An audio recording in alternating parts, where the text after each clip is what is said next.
On episode 59 of Chit Chat, it's time to open the mailbag, get some feedback, and answer some of your questions.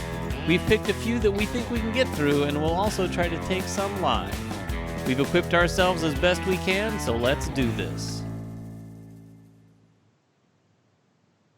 Welcome back to Chit Chat. This is episode 59. I don't know how many episodes have we have now. On episode 59 of Chit Chat. Yeah. Well, this is episode 59 in general, and we're going to be talking about nothing.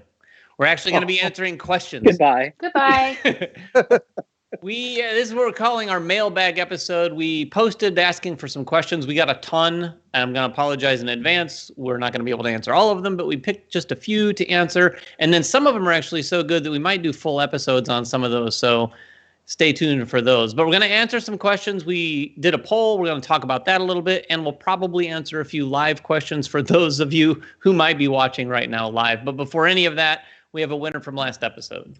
Right. So last week we gave away The Shining. That is going to Ryan Farrell. Make sure you email us at manversusmeeple@gmail.com. This week we're going to give away a copy of Tiny Towns from AEG. So make a comment below during this broadcast or afterwards, and you're going to be entered to win. You take it away, David. This is all you. You prepared this wonderful mailbag. We got some questions here. Before we get to the first question, we just wanted to thank you. We did run a poll, and we're going to get to that last. It was about the types of content that we put up on the channel. I excluded Chit Chat from that poll because we figured if you're watching this and you're answering these questions, you probably watched Chit Chat. But we are going to talk a little bit about where we're taking the channel in the future and what kind of content we want to do, what kind of content we're probably going to do, and hopefully that lines up with the answers to the poll, but I'm not so sure it does.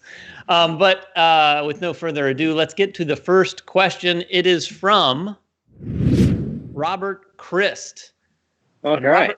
Robert Christ says, first of all, Robert Christ submitted like maybe 5 questions.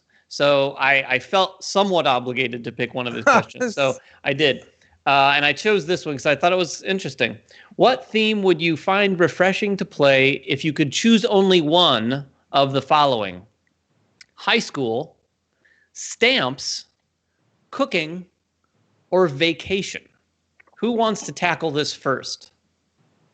I mean, I nominate Ryan. Yeah, I'd say I've played games that involve most of those themes except for stamps. I don't think I've played a game that even really uses stamps. I honestly feel like that could be a really interesting Euro game, whether about stamp collection or about the mail delivery system, because the mail delivery system is actually a pretty complicated machine of constantly moving parts.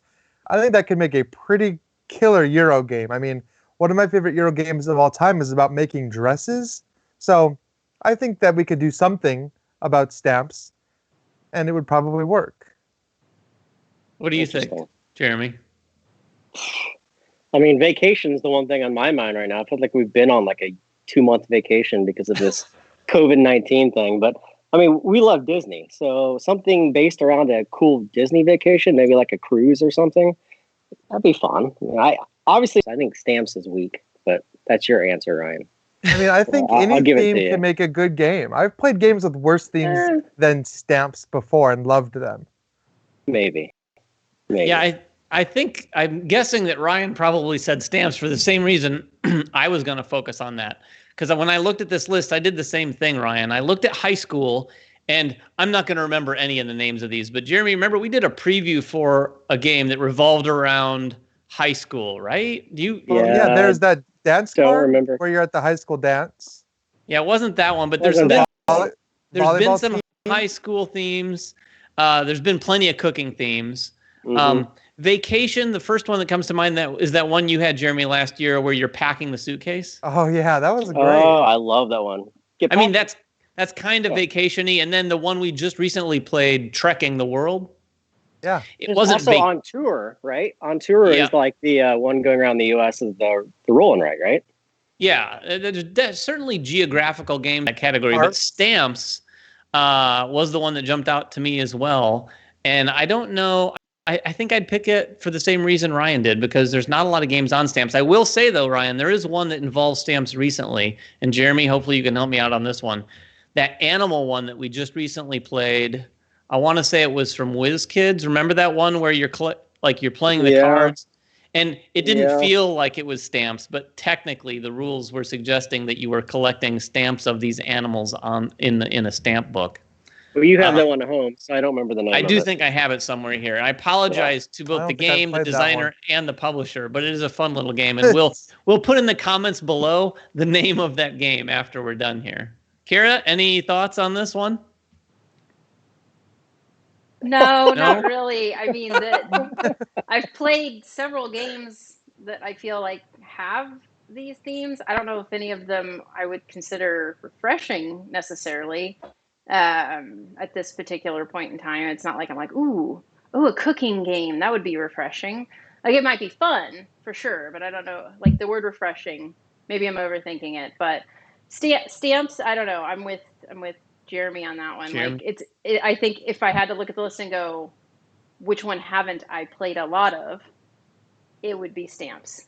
I mean, that's interesting. The four choices that he gave us just kind of, and our, well, yeah, they're not only weird, but our responses weren't exactly like, oh, I really want to play that, which just tells me people are drawn to things they like. Like, if you don't like stamps, you're going to look on a store shelf and you're going to see something about stamps. No matter what it looks like, you're probably not going to gravitate towards that. I mean, so publishers do need to be careful about what I collected stamps for years, like postage stamps. Like, it was like a thing I was very into for many, many years. I remember when I sold my collection, it was actually difficult, but I can't find myself. I mean, the game of stamp of any kind is the collecting of stamps. So maybe if they could turn that into a fun thing, because there's value in different stamps, and I can kind of see that as an interesting theme, I guess. But I don't know. It is interesting. But the comments are asking, what about a theme that you would find refreshing that isn't on the list? Refreshing that isn't on the list? If you guys say refreshing one more time, I'm gonna go like get 7-Up or something. Refreshing.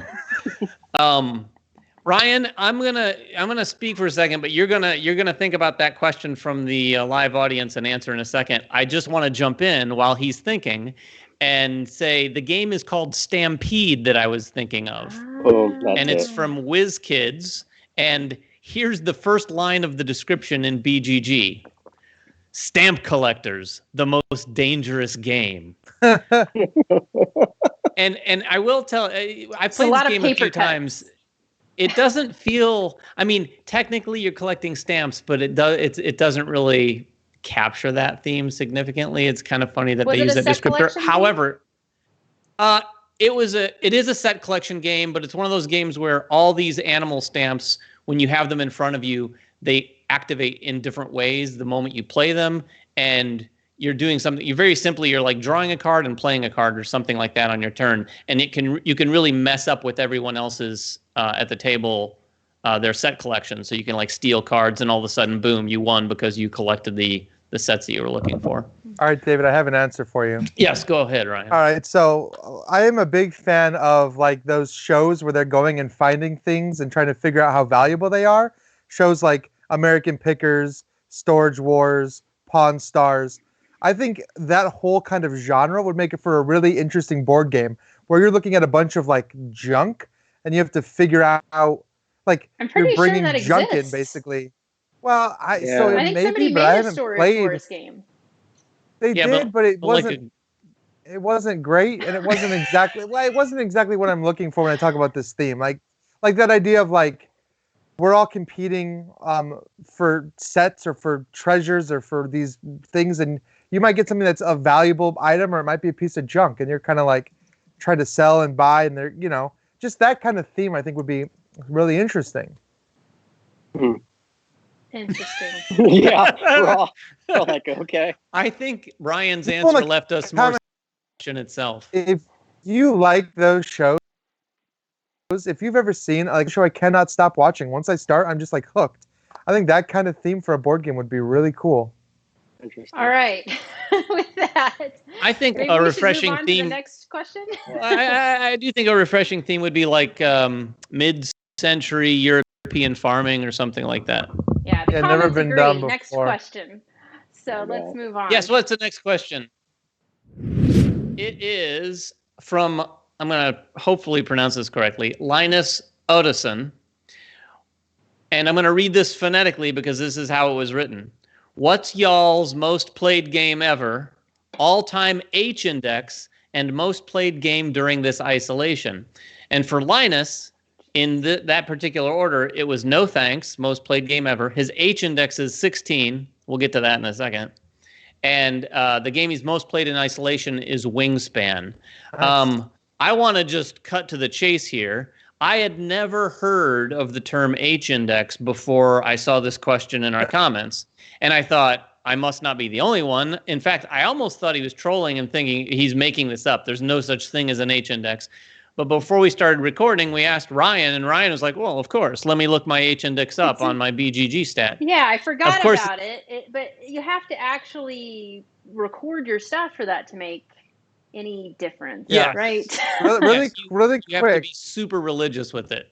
Before we get any farther, so for those who don't know, H-index looks at the number of games you've played the same number of times. For example, if you have 10 games that you've played 10 times each, your H-index is 10. So if he has an H-index of 16, that means he has played 16 different games 16 times each, which is quite a lot of games. Playing any one game for 16 times is pretty much. Does that average it out? The Hoffy's played 100 games, but it does does 16 times. So, Jeremy, it's really crazy how it's done. Let me tell you exactly what the definition of an H-index, because it's not just related to board games. The H-index is an index that attempts to measure both the productivity and impact of the published work of a scientist or scholar. To calculate your H-index, sort your games by number of plays, start counting them.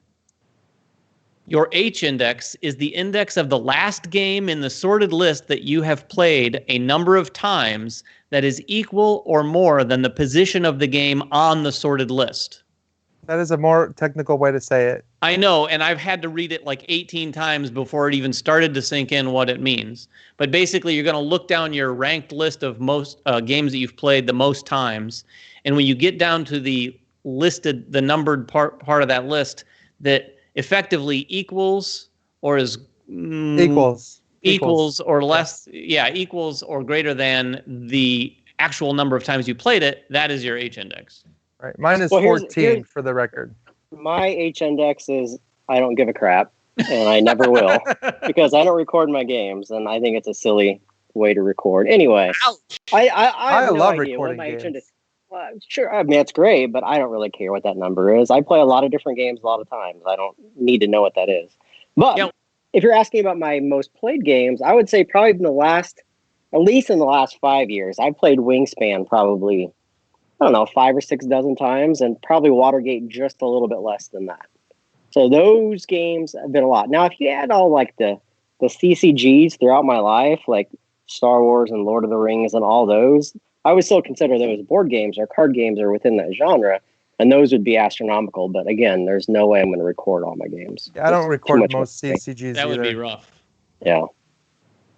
Well, so what about some of the other parts? The other thing he asked is, what's the game you've played most during isolation?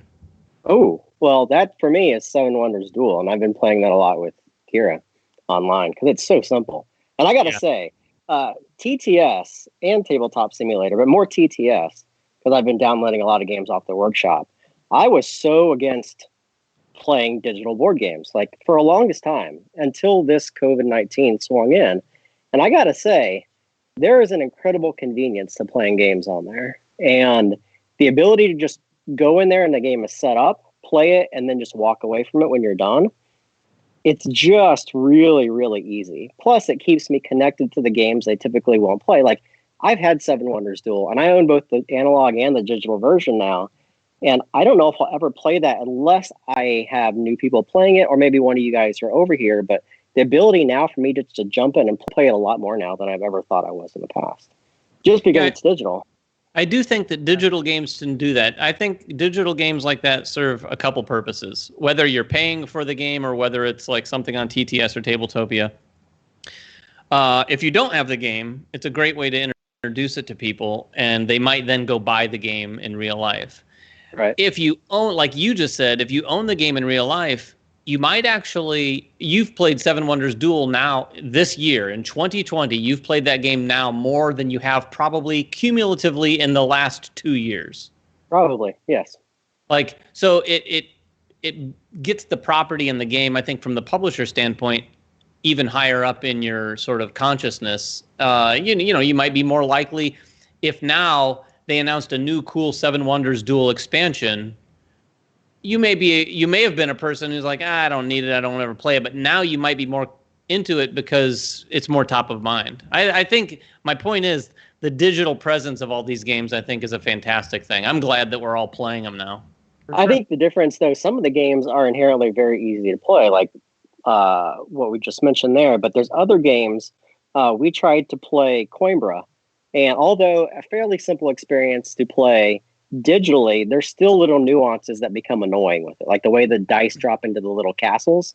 It becomes an annoyance at a point, right? And having to set up the board in some of the aspects and set up all the cards. It's not a scripted event, so every one of those you have to pick up, put it to the spot, drop it, flip it over, and get them all lined up. So there's little things that aren't conducive in some of them, whereas other ones are scripted so well that it's just easier to play it there.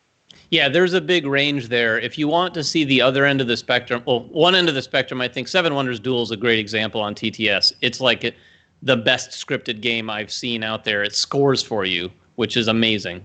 So one of our comments says that good news, there is an expansion coming for Seven Wonders Duel. Really? I think I'd missed that. I didn't know that either. No idea. Now we're all furiously looking it up on our computer. No. Bring me more Seven Wonders Duel. All right, so what I was gonna say is at the other end of the spectrum, try Tichu on Tabletopia because it's almost unplayable. In fact, there's no almost about it. It is absolutely not possible to play. It all has to do with how much scripting the modder puts into it. Yeah. Some tabletop simulator games, like we played just one last night, and it had some great scripting where it even like pulls a blindfold down over the player so they can't see the screen. So I think even little details like that really can change how well the game plays. Sure. Some games are very intimidating, though. Looking at, like, Kira and I have been looking at Star Wars Rebellion, which is the game we both really enjoy. But, man, there's a lot of stuff in that game. Yeah. And there's a lot of pieces everywhere. So it's pretty intimidating looking at it digitally. Probably more so, in my opinion, than the analog version. But all right. What else you got? What's next, Kira? Next question or any comments? Let's see here. We've got people just want to know generally what we think of Tabletopia.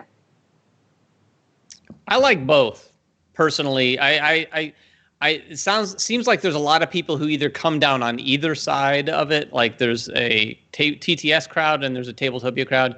I would say there's pros and cons to both.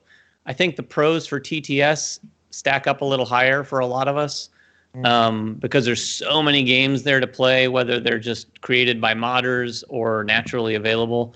I personally like the look of Tabletopia.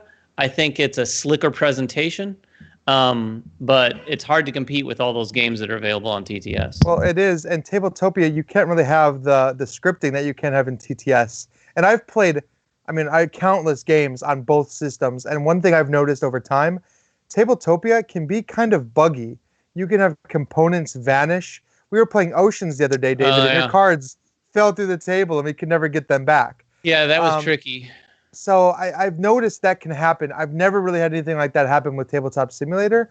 I think because it is a Tabletop Simulator costs money, they can really support the infrastructure of the game, and it's a lot more solid of an experience. But Tabletopia looks really good. Yeah, it like really does. So, yeah. Ready for the next question? Sure. All right. The next question. This one is from Love Story Dead. What's your number one celebrity that you would love to game with, and what game would you show them? And they said it doesn't have to be a gateway game. So anyone have any celebrity crushes that they want to reveal right now? I have a celebrity, but I have no idea what game. And that celebrity would be Paul Rudd, because I just think Paul Rudd would be the kind of I mean, of all the celebrities out there, he reminds me most of myself with his just dry humor. Like, he can go off on a tangent sometime. And he just seems like he would be just a cool guy to hang out with. He seems like a nice guy. Yeah, he seems like a very genuine, nice guy. And a funny guy. He really does. But I have no idea what to play with him. What about you guys? That's a really good question. I mean, I'd like to play any kind of like party game with like Jimmy Kimmel. I think would be a whole lot of fun because like I think he's just like a funny guy. And any kind of game like playing, can you imagine like playing Time's Up or something like that with like somebody like him who was just like this huge pop culture, legend and like who just has such a quick wit and sense of humor. It doesn't even matter really like what the party game is. I don't know if I'd want to play something heavier with a stand-up comedian, but any kind of light game I think would be a blast. He would destroy at Time's Up. I'm sure he would. And it would be hilarious. Yeah, absolutely. So I've got kind of a weird one that just came to mind because first of all, it's Dungeons and Dragons is the game. I know this is not a board game, but I'd love the opportunity to play Dungeons and Dragons with a small group of celebrities, not just one. I know I'm breaking the rules. That's cheating. I don't care. But a small group of celebrities, including Stephen Colbert, who's a big D&D fan from back in the day. We'd have to have a DM, and he's a celebrity. He's probably not as A-list as like Colbert, but is it Matthew Mercer from Critical Role? From Critical Role. That dude, I'm not sure there's a better DM on the planet Earth than him. He's pretty great. He's amazing. And then I don't know how to pronounce his last name, Joe Maganola? Maganola, whatever. Big dude from True Blood, who's a big D&Der, and then maybe to a lesser degree Vin Diesel, just because I know he's played D&D his entire life, and I think it's a cool side of him that he should let out, other than the typical Vin Diesel side. But that would be my D&D group. Halo X30 says that Dungeons and Dragons with comedians would be cool. Jim Carrey would have to be in it. Oh, that would be pretty great. Playing Dungeons and Dragons with Jim Carrey would be hilarious. As long as no one was making fun of the game itself, and they were all into it. Yeah. I think Stephen Colbert did play Dungeons and Dragons.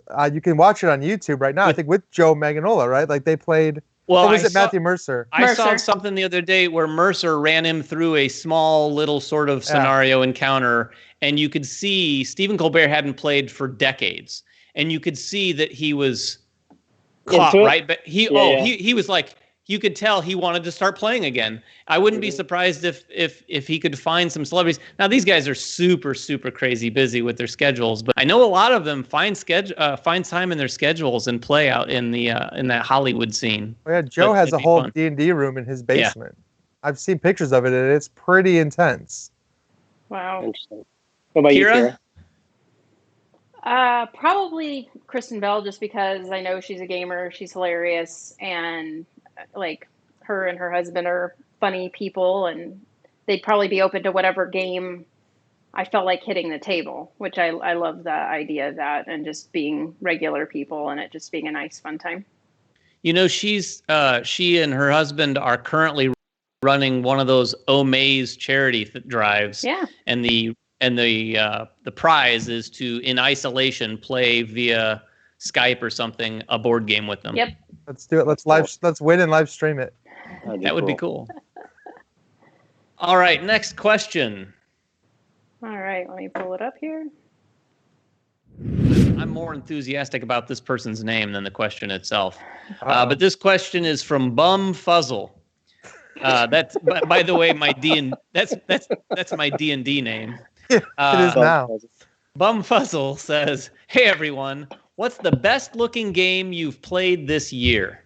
So not the best game, but the best looking game, which is a big thing for us. We're all very into the way a game looks. I can Kira, go first. You said it's easy. You're first. I've got Tang Garden. It finally showed up. Yeah. It's gorgeous. It's great on the table. It's my newest, prettiest game. I love it. It's wonderful. Gorgeous. Absolutely gorgeous game. Anyone else? Yeah, I would say for me, it's Oceans. I think Oceans is gorgeous. The board is beautiful. All the components are great. The cards are great. I love everything about the components in that game. I think it comes with really great. They put a lot of great work into the production. Nice. You want me to go, Jeremy? Yeah, I'm gonna go Forgotten Waters. It's a beautiful game from Flat Hat Games. That book, that storybook in there is amazing. Like the artwork, each one of those pages could be an illustrated piece of art on a poster or something. Beautiful game. Yeah, I haven't had a chance to play it because it's been over at Jeremy's in isolation, but he's sent us plenty of pictures. It does look beautiful. I'm going to cheat again a little bit. I'm going to name 2 games. They're both prototypes, so I guess that combines into one actual game. One is it Feed the Kraken, that game that we played online a couple weeks ago? Don't Feed the Kraken. No, it's Feed the Kraken. Yeah, it's called Feed the Kraken. Oh, is it? You want to feed the Kraken. I wanted to feed the Kraken. You don't mess with Cthulhu, but you feed the Kraken. No, this game looks really good, and it's in prototype form, but you could tell what they're doing with this game, and the production value is going to be really nice, and the artwork on the board is really, really nice. If you didn't watch our last episode, I think we talked about it a little. It's a social deduction game, kind of in the vein of a Don't Mess with Cthulhu or a Resistance or a Secret Hitler, but it's got this cool board that you can kind of see the progression of how you're playing. So that's one. The other one is one that we have some content on the channel about, and that's Wonderland's War. We had a prototype for that. Did we play that We sent this it back. Year? That was this year. It feels like it was so long ago. Anything pre-quarantine feels like it was a year ago. I also have the prototype back because before all this happened, Alicia and I were going to go on our annual cabin retreat with Rob and Christina from Blue Peg Pink Peg, and I'd gotten Wonderland's War to show them, but that fell through because we were all stuck at home. But we have played it, and it is a gorgeous game, even in prototype form. But man, its finished version, I mean, all of Skybound stuff is usually really, really nice looking. But this one looks really, really cool. Matter of fact, if you've seen on Facebook, James has been beta testing the TTS version of that, and I think he's going to unveil that and make it. I don't know if he's going to make it fully available soon, but they're getting that on TTS, and hopefully we'll be able to play it on there. I'm very curious to see how they do the reveal on TTS. I assume it might be one of those colored boxes like we've seen in other games. Somebody else has said Atlantis Rising 2nd Edition is by far the best looking game they've played this year. I just got my copy. I haven't even opened it up yet, so I'm looking forward to seeing how beautiful it is on the table. A couple other things here. A lot of people agreeing with you with Wonderland's War. Delmacryon Abyss? Don't know what that is at all. Oh, is that the new Abyss game that was supposed to come out this year? Sure or that maybe came out this year? I don't think so. It kind of sounded like someone was fooling you into saying something bad. Yeah, maybe. Yeah, right? DELMICRON. It's from someone named Hugh Jass. There you go. Nice. Thanks, David. You're the best. All right. I know. Are we ready for the next question? Yes, please. This is the last question. We're going to discuss our poll. So the last question comes from Tufano Alex. And it says, this is a little off topic, but I thought I'd include it. Aside from sliced bread, what is the best bread to make French toast with? And what's the worst? Croissants. 100%. If you haven't had croissant French toast, it is delicious. Oh, yeah. Absolutely beyond a shadow of a doubt. There's a place there's a place locally that makes it. It's like, your entire delicious. month's worth of calories. Yeah. I have to admit, I did not expect for a moment that Jeremy was going to be Johnny on the spot with an answer to that question. Like, I thought we'd all roll our eyes and go, what? And I'm guessing, Tufano Alex, you're probably thinking to yourself right now, there was no way they're going to ask this question online, but we did. And we're going to discuss it right now. So croissants are good. I would agree with that. I've never had it, but that sounds delicious. Honestly, anything that's like a really thick bread, like a homemade style bread, and really sopped in. And I like a lot of cinnamon and sugar on my French toast. What's the worst kind of bread? I have an idea. Oh, I could tell you rye bread. I would never want to eat rye bread. Rye with bread French would be toast. bad. I think that would be awful. I don't like rye bread just as rye bread, let alone French toast. But yes, I would agree with that. Kira, did you have a worst the other day when I asked you this? Didn't you say something? The bad side, I'd say it's got to be rye or sourdough. Oh, yeah, I don't know about sourdough. Sourdough could I be. don't know. It depends on what you make Sourdough is really, what you garnish really it good. with. it's a great bread. It's one of my favorite breads, but I can't imagine making it as French toast. But I would say rye is probably worse, just because it's not a very delicious bread.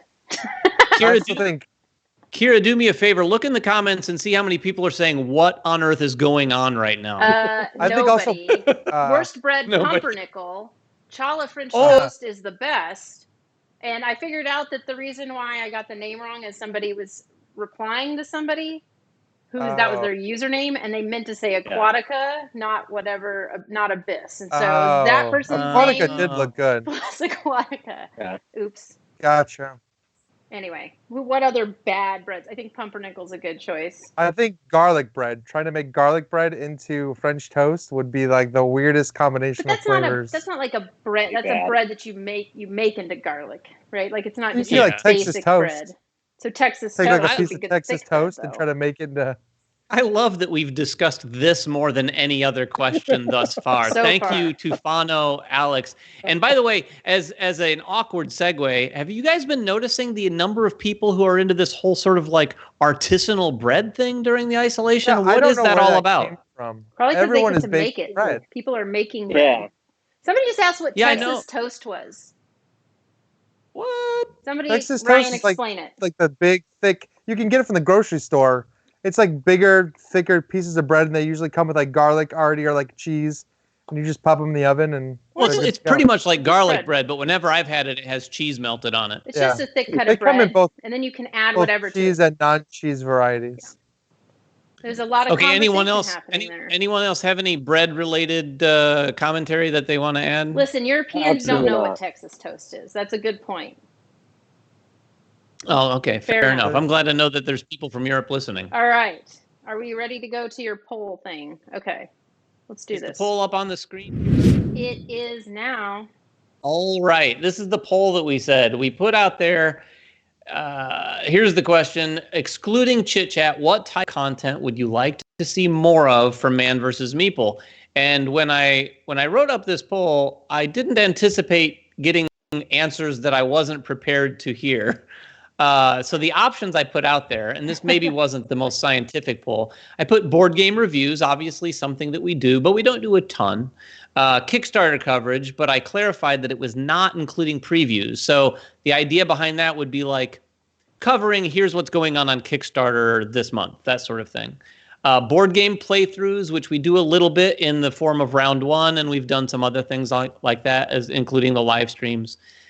Industry news, and then I kind of put everything else into a category called entertainment and player, which we do very few of, but we have a lot of fun doing it, and the feedback we get on that is always very positive, but maybe it's from a small group because it was last on the list here. It got 9%. Industry news got 10%. Kickstarter coverage got 11%, which is interesting. I think people are thinking of the previews. Previews aren't maybe the most popular content in the world. And then playthroughs was at 27%, and then at a whopping 42% was board game reviews. So do you want to start at the top of that list? Because there were some comments that I can go into more detail with. There were people who commented on the poll, and a lot of the board game review commenters were talking about wanting unfiltered, unsponsored reviews. And I want to say something about that personally before the rest of you do. When people bring up the idea of unsponsored reviews, I just want to say, at least on behalf of Man vs. Meeple and anyone that I know of out there in the sort of atmosphere of board game content creators, there's not sponsored reviews that I know of going on. Now, we do previews, but we're not really giving a thumbs up or a thumbs down on those. But any of our reviews, we're never going to take money or sponsorship to say, oh, this game's great. So all of our reviews are unsponsored, and they're unfiltered. We just don't do a lot of reviews for games where we beat them to death. Yeah. Right. I think that's... Go ahead, Brian. No, go ahead. You should talk I was gonna. I'll let David talk about that portion. I'll speak to. I'm not surprised that the 40% mark was reviews, because I think most people just want to know if the game is good or not. Like, should they buy this game? And most people just need to know yes or no. Like, I struggle with doing reviews for games in a way that is unique and not super long. Like, I'm not the kind of person that goes on YouTube and consumes a lot of material. Some of you guys here are. You'll watch a lot of different shows, and you'll watch a 15 to 20-minute program. That's not me. And I want to create a program. I've said this before, something that's just concise, that doesn't have to teach you the game, because I feel like a lot of reviews go into this is how the game plays. And it feels like a lot of people that are consumers of board games want to know that. So I struggle with finding the right way to both talk about the game, but also just say if it's good or not in a very short amount of time, like 5 minutes or less. If we can create something like that is easy to consume and easy to produce, I would be doing a lot more of those. But I always feel that every time we push in that direction, we get people that say, well, what's the gameplay like? Yeah. And then you get caught into that repetitive, well, it takes about 12 minutes, so we have to go through that whole spiel about how to play the game, and that just becomes too much. So one thing I want to ask the audience out there to please comment on this topic below. What Jeremy just said, tell us what you think of that kind of format. And it won't necessarily have to replace the other types of reviews we do. We might do sort of that review that you've come to traditionally expect from us. We also might, in the interest of doing a lot more reviews, we could do these little short soundbite type reviews that are like literally 5 minutes or less. They might be some of us, they might be one of us, just giving our opinion on, hey, here's a game I just played. Here's my quick review of it. And one of the other formats I'd like to do is a real deep dive review where we're really playing a game like many, many times and really dissecting it, and as a team kind of attack it and approach it and bounce back and forth between each other with segments talking about the different aspects of the game, what the game does that's new, how it looks, those sorts of things. That kind of thing, though, is going to take a lot of production, so it's going to be more of a maybe once every month or every 2 months sort of thing. Mm-hmm. Yeah, I think that the key lies somewhere in between, because like Jeremy said, a lot of even our reviews, we spend a lot of time talking about how the game is played. And I'll tell you, from the perspective of somebody that does content creation, all of us here, it's very difficult for me to say, I think you should play this game because I say it's good, right? So I feel compelled to show you why do I think this game is good. Here are the mechanics that I think are great. I mean, if I could just pop on camera and say, Maracaibo, thumbs up, go get it today, it's great. Sure, but you're going to ask me, well, okay, like, it's going to feel, first of all, like Capstone, I mean, wearing a Capstone hat. People always tell me, oh, you're just, paid for your comments or whatever.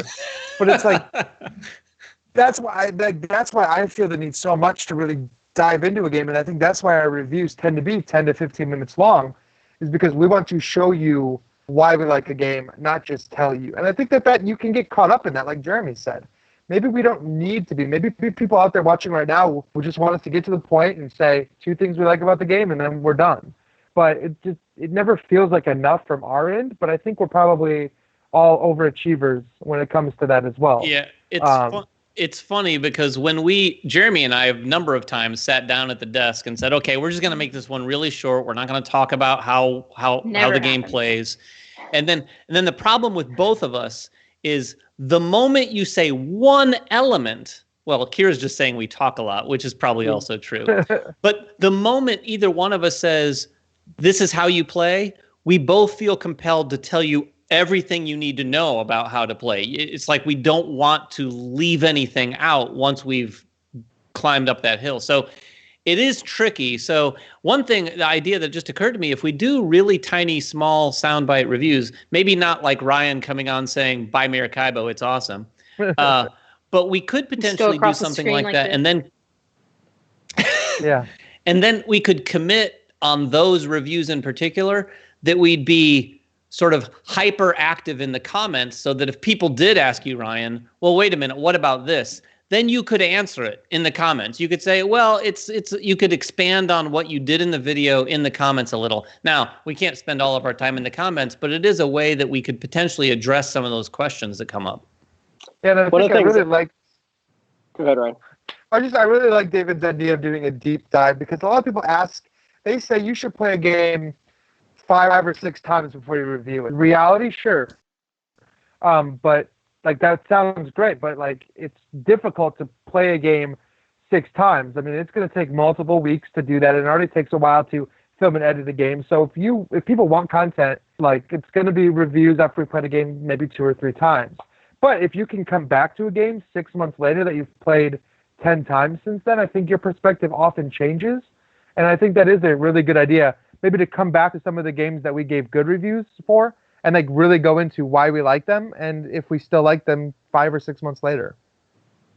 I would say it's also important, at least for me, and this is one of the things we struggle with at MVM is giving scores. Like, I look to IGN for video game scores because I'll look at a game and see they gave it a 9 and a 6 and know that there's a true difference between those two games within the same genre. And I'll look at movies like Rotten Tomatoes. Like, they give things a score, and that's always going to allow me to mentally prepare for whatever I'm going to watch or whatever I want to watch or play or whatever it happens to be.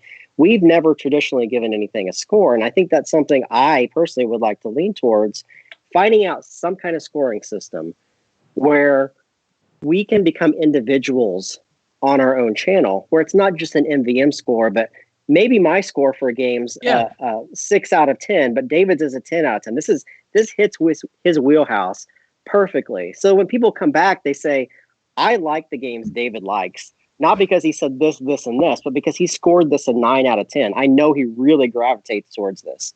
And those, even a simple thing like a number, allows you to distill all that information down into just one number and not a whole collection of different things. So I would like to move towards a scoring system. I like that. In fact, when we've talked about the idea of doing a deep dive with the 4 of us, like really diving into a game, I think it'd be great to finish those sorts of reviews off with, Ryan, what do you think? Kira, what would you score this? This is going to sound like a plug for a friend of ours, but Blue Peg Pink Peg, I've talked with Jeremy about this, does this really well. Every episode, they do a deep dive review. Each of them give it a score. And then, ironically, Ryan, they also do what they call the reroll, where they go 1 year back to an episode, and every episode they re-roll the game that they reviewed a year ago and see whether they changed the score. And then they actually ask their audience, have you guys been playing that game from a year ago? Where would you rate it? And it's really an interesting exercise to see how the game has evolved. And a lot of times you'll notice, and I think we'd all agree, we go back a year and look at the games we played and go, oh, wow, a lot of those we haven't played again. Or, we'd have to go back and refresh on some of them just to see what we thought of them. And I think a lot of them would, honestly, more often than not, a lot of them would fade as opposed to getting better. Based on, it's just my knee-jerk thought. Yeah. So do we want to talk a couple more things about this? I mean, just to touch on the Kickstarter coverage and industry news, these are things that we've wanted to do for a very long time. I would say, and I'm not just using this as a crutch right now, but because of our current situation, it does make doing some of these things a little bit more challenging. But on the flip side, now that we've gotten more comfortable with doing a lot of stuff from our various homes and doing more live streaming, I think a lot of these are going to sort of be realized in the very near future. I think industry news in particular could be a really easy thing to live stream and put up, and we wouldn't have to do much post-production on that. Same thing with Kickstarter coverage. One of us could just literally be on the Kickstarter page going down different campaigns, and we could all be discussing it, something we could easily do.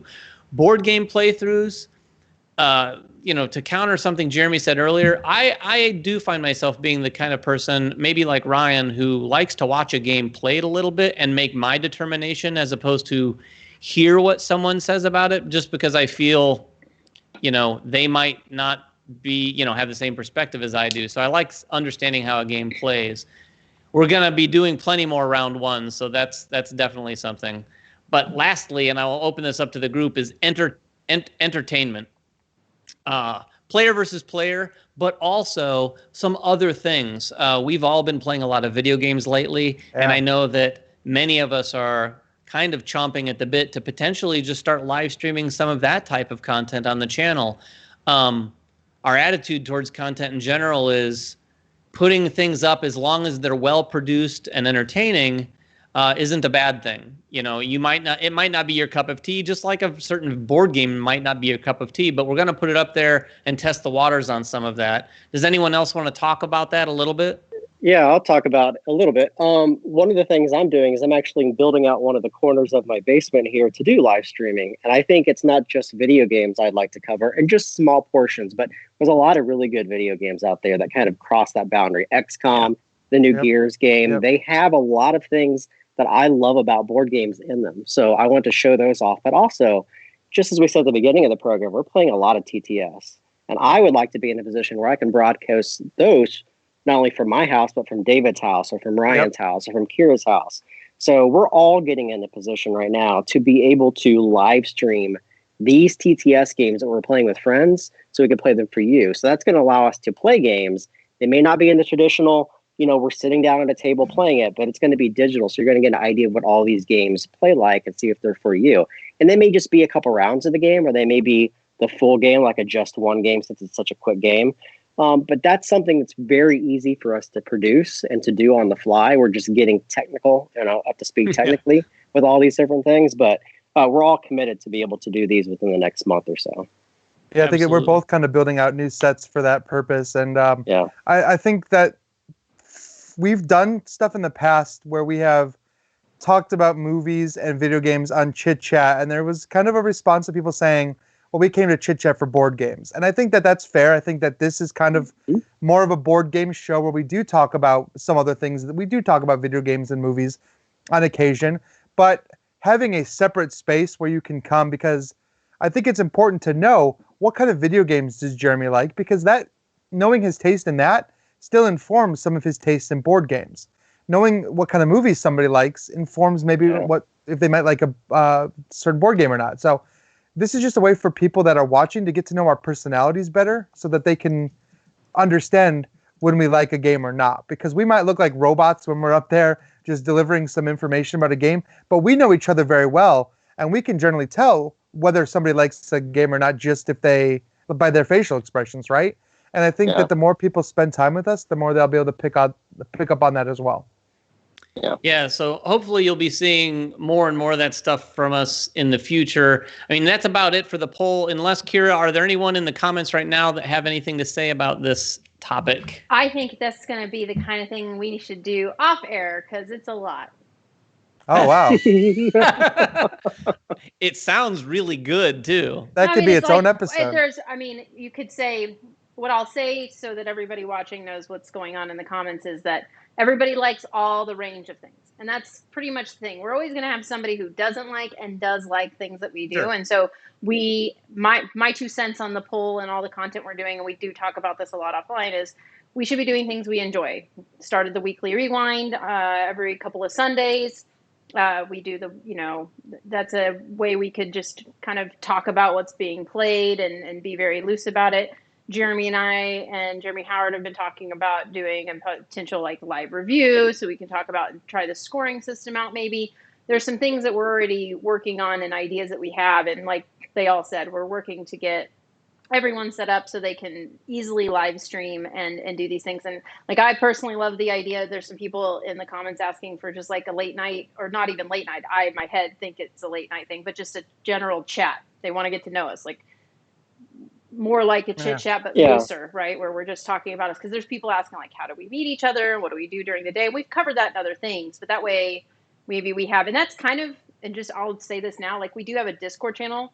Please follow us on Discord. I'll make sure and add it to the description of the video if it's not there already, but join us on Discord and come chat with us over there, get to know us over there. And, maybe pop in. David plays games randomly with people all the time. So I'll say this too. This is and always will be a board game channel. What we're talking about is maybe one Saturday night I get the itch to play Gears Tactics and show you guys what it's about.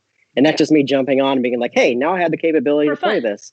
But it may also be a program where we're doing very specific TTS nights. We're all playing Tabletop Simulator every Friday or every Saturday at a specific time. But it's 99% of the content's always going to be about board games. Yep. We do have one comment I think is worth noting about a specific program called Magic Monday, and that it needs more magic tricks. I think that's fair. So with that, I think that is fair. You know what? You could bring me in, Ryan, in a little box in the corner, and I'll just do magic tricks the entire time. I'll play the Magic the Gathering card game while David does some sleight of hand tricks, probably with magic cards. I think even you've got some. Yeah. Well, with that, I think we can go ahead and close the poll chat for now, and we'll definitely be reviewing all the comments everybody had and see what's coming up. So thank you so much, everyone, for participating in this. Yeah, hopefully everyone enjoyed this episode of Mailbag. I actually kind of enjoyed it. This was actually a nice way to kind of get through some content, pick some questions, and answer it. So we'll probably do these, like we said, we're doing this once a week now. So I'm guessing you'll probably see a Mailbag every so often, as well as some other different formats that we might do here on Chit Chat. Jeremy, you want to wrap things up, say anything? Are we going into the games we played? Yeah, for sure. Yeah. We should probably do that quickly. I have nothing else to say about Mailbag. I like talking about just all kinds of stuff. So whatever questions you guys have, just shoot them my way. Should I start talking about the games we've been playing? Yeah. All right. So I've been playing a lot of TTS games, a couple tabletop games here and there, but Seven Wonders Duel is the one that Kira and I have been playing a lot of, but David and I played it, and it's just really good. Like, I forgot how good that game is, and that's the problem the industry is in right now, is that we play so many new games, we forget about the ones that are just like gems. And that's one of those games that's just TTS reminded me how good that one is. Yeah. So, and it's so easy if you have an play opportunity to play that, and if you haven't played it, make a comment below. Get a hold of me via Facebook or via Discord, and I'll teach you the game, because it's really simple and it's really good. And then you can pass that word on, because that's a game that needs to be evangelized. It's so good. I need to play it more because I need to win. Yeah. At some point. No comment there. We played Coimbra. I don't know how I feel about that game. Like, I like it, but I still feel like it's an expansion away from being a better game.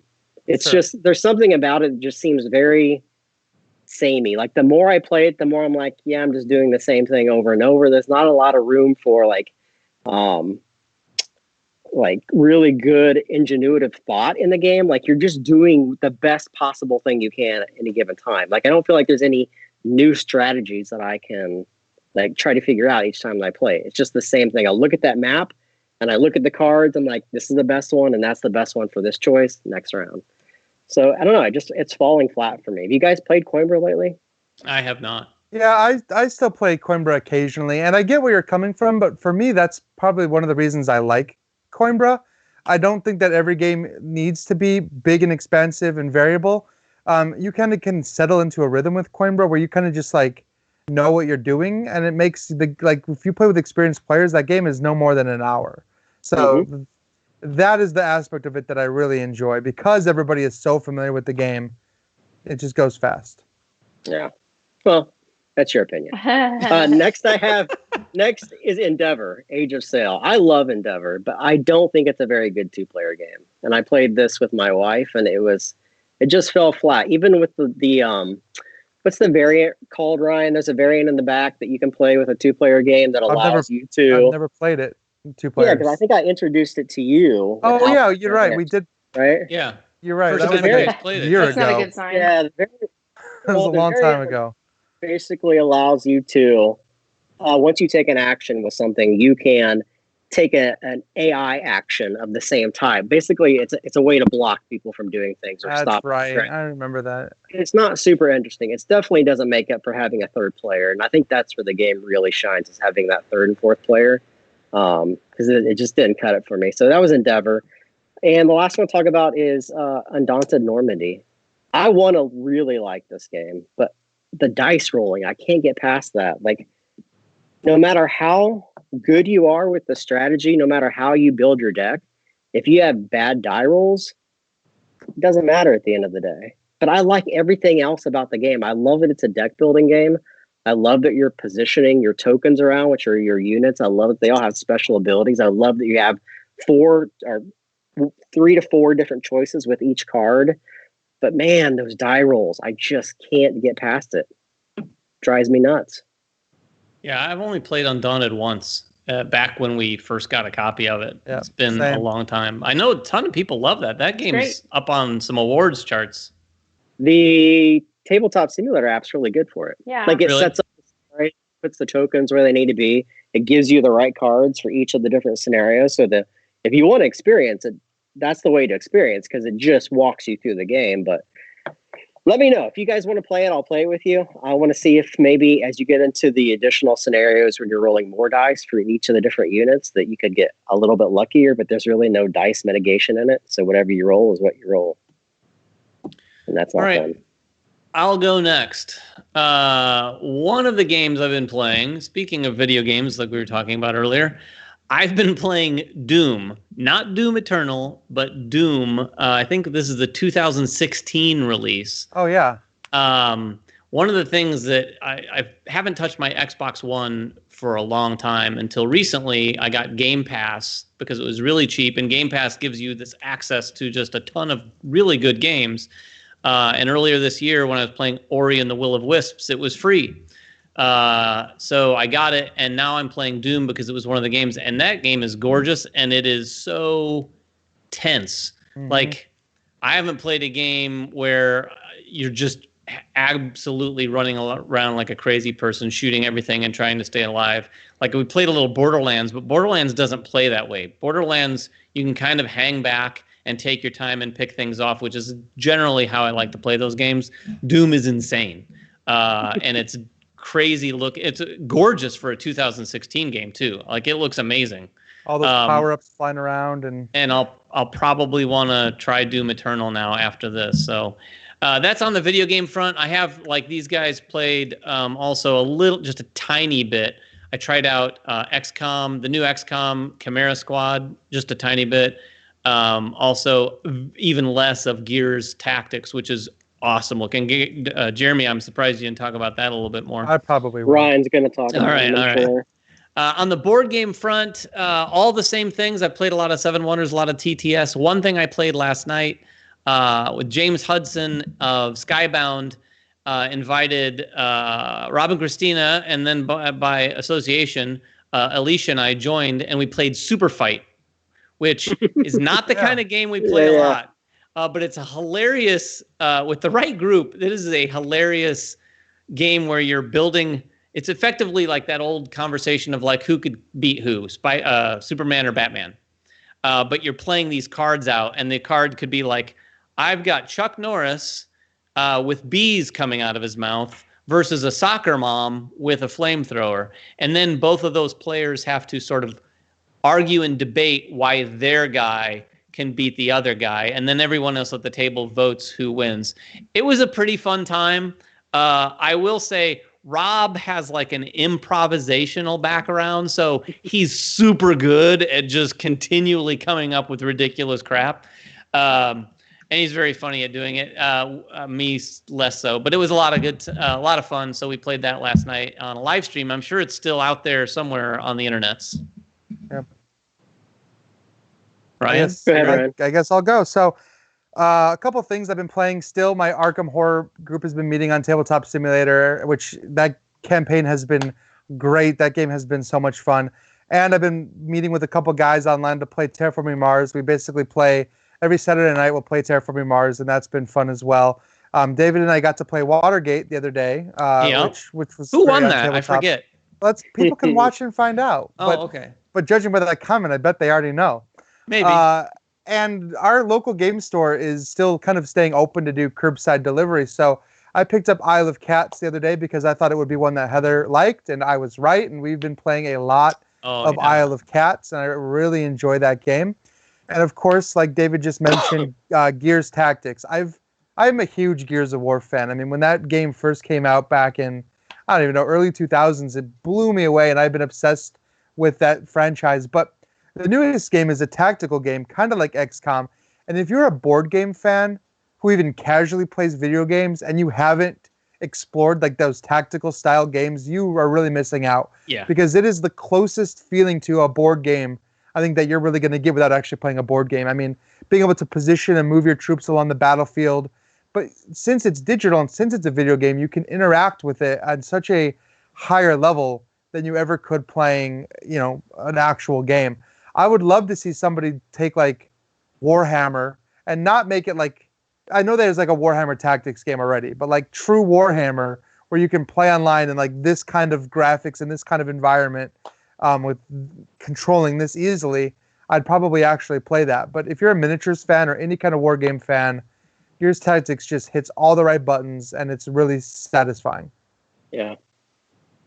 Kira, any games you've played before we want to sign off? Oh, I mean, I played Watergate. I played Seven Wonders Duel. We played Just One last night, all of us, and oh yeah, that's right. That was great. Yeah, it was a lot of fun. So I talked about this a little bit on the Rewind on Sunday, but I got to play through the first couple scenarios of Dice Learn Adventures, which is really great because we played it such a long time ago, and they've been posting on the Kickstarter about some development stuff they've been working on.